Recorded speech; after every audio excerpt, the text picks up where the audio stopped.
है तो उसके खिलाफ जो देश की जांच करने वाली एजेंसियां वो आजाद रूप से जांच करती हैं, निष्पक्ष रूप से जांच करती हैं और कोई भ्रष्टाचार का दोषी होगा, कोई गड़बड़ी करने का दोषी होगा तो एजेंसियां पकड़ती हैं, वो पकड़ेंगी।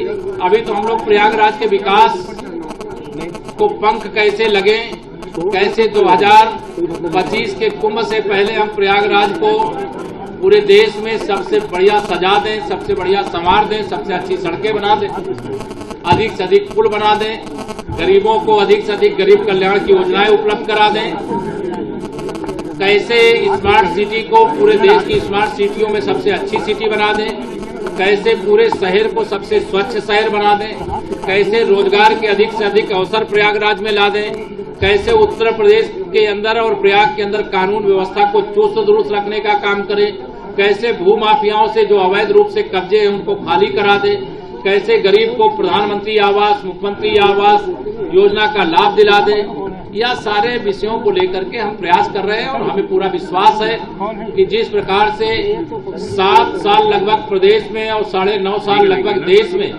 माननीय प्रधानमंत्री मोदी जी के मार्गदर्शन में, माननीय मुख्यमंत्री जी के अगुवाई में हम लोगों ने प्रयागराज को 2014 के पहले भी देखा है, 17 के पहले भी देखा है और आज भी देख रहे हैं। तो हम लोगों ने जमीन और आसमान के बीच के फासले को तय करने का प्रयास किया है और हमें विश्वास है कि आने वाले समय में जो प्रयागवासी स्वप्न देख रहे होंगे उससे अच्छा प्रयागराज बनाएंगे।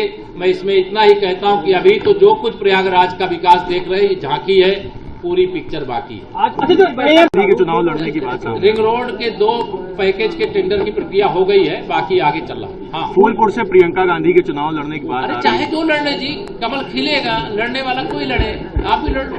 2024 के चुनाव को लेकर के क्या रहेगा? 2024 80 में से 80 उत्तर प्रदेश से, देश में 300 पार भाजपा की और 400 पार एनडीए की सीटें रहेंगी। तीसरी बार मोदी जी देश के प्रधानमंत्री बनेंगे।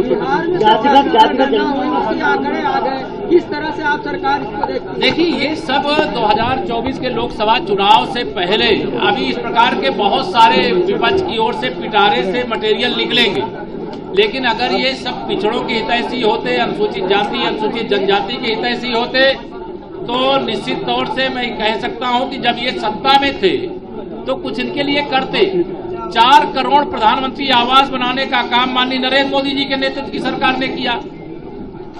देश के अंदर 12.5 करोड़ लोगों को उज्ज्वला योजना का कनेक्शन दिया। देश के अंदर 52 करोड़ से अधिक प्रधानमंत्री जनधन के खाते खोलने का काम किया। 30 लाख करोड़ से अधिक की राशि डीबीटी के माध्यम से लोगों के खाते में भेजने का काम किया। पीएम स्वनिधि केवल अकेले प्रयागराज में लगभग 50,000 लोगों को केवल मोदी जी की गारंटी पर आधार कार्ड के आधार पर बैंकों से लोन मिला है। छोटी छोटी अपनी दुकानें चला करके अपने परिवार का पालन पोषण कर रहे हैं। हमारे नए महापौर बने गणेश केसरवानी जी, उनकी अगुवाई में 1 लाख नए वेंडिंग जोन के बना करके दुकानें बनाने के लिए कहा गया है। यहाँ गरीब कल्याण के लिए हमारी सरकार काम कर रही है। उन लोगों ने काम नहीं किया इसलिए बातें कर रहे हैं, सिगुफे छोड़ रहे हैं, फर्जीगिरी कर रहे हैं। लेकिन सच्चाई यह है कि भाजपा ने किया था, भाजपा कर रही है, भाजपा करेगी, मोदी जी के नेतृत्व में करेगी। कानून व्यवस्था पर लगातार सवाल उठ रहे हैं, कानून व्यवस्था पर लगातार सवाल उठ रहे हैं। कोई जो सवाल उठा रहे हैं उनको शायद ये मालूम नहीं है कि कोई कानून को हाथ में लेने की कोशिश करेगा तो उसके दोषी को पकड़ करके उनके खिलाफ कानून सम्मत कठोर कार्रवाई की गई थी, की जा रही है, आगे की जाएगी। धन्यवाद। देखिए, जो क्या है, जो मैंने कहा जाति जनगणना करने वाले शुद्ध रूप से राजनीति कर रहे हैं। मैं जाति जनगणना का व्यक्तिगत तौर से विरोधी नहीं हूं, मैं समर्थक हूं। लेकिन जो आज जाति जनगणना की बात कर रहे हैं वो सत्ता में थे तो जिन जातियों की बात कर रहे हैं उन जातियों के लिए क्या किया? वो क्यों गरीब रह गए? वो क्यों अनपढ़ रह गए? वो क्यों रोजगार से विहीन रह गए? उनका जीवन स्तर क्यों नहीं सुधरा? उसका अगर कोई अपराधी है तो सपा बसपा कांग्रेस। आप भी चुनाव की तैयारी कर रहे हैं फूलपुर से? आप भी चुनाव भी नाराज थे। प्रयागराज की जो बैठक हुई थी मुख्यमंत्री जी ने सभी थानों से किया था, उसमें कानून व्यवस्था को लेकर नहीं, जहां समीक्षा हुई होगी, जहां गड़बड़ी होगी उस पर तो सरकार ध्यान देगी। नहीं पकड़ी गई है, अब वो पुलिस पकड़ने का प्रयास कर रही है, जब होगा पकड़ जाएंगे तो आपको दिखा देंगे। आप भी चुनाव की तैयारी कर रहे हैं फूलपुर से? हम तो 80 सीटों की तैयारी कर रहे हैं। एक के अंतर्गत जो सड़कों का चौड़ीकरण विद्युतीकरण कार्य चल रहा है, इसमें विद्युत के पोलों को बिना शिफ्ट किए कार्य चल रहा है, जो आकस्मिक दुर्घटना नहीं, उसका विद्युत पोल शिफ्ट करने नहीं, उसका रोड में देखिए, कभी भी कोई भी चौड़ीकरण चलता है तो यूटिलिटी शिफ्टिंग का काम होता है।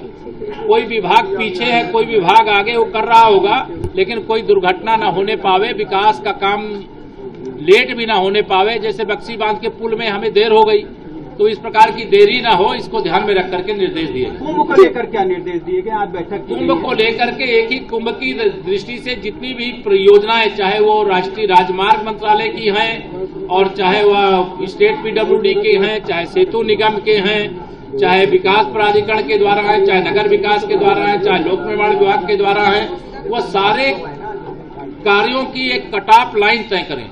मैं अक्टूबर महीने प्रतीक्षा करूंगा, नवंबर के महीने में फिर बैठक करूंगा, लेकिन प्रयागराज के जितने आज के निर्देश दिए गए हैं वो सारा मिनट्स नोट किया गया है।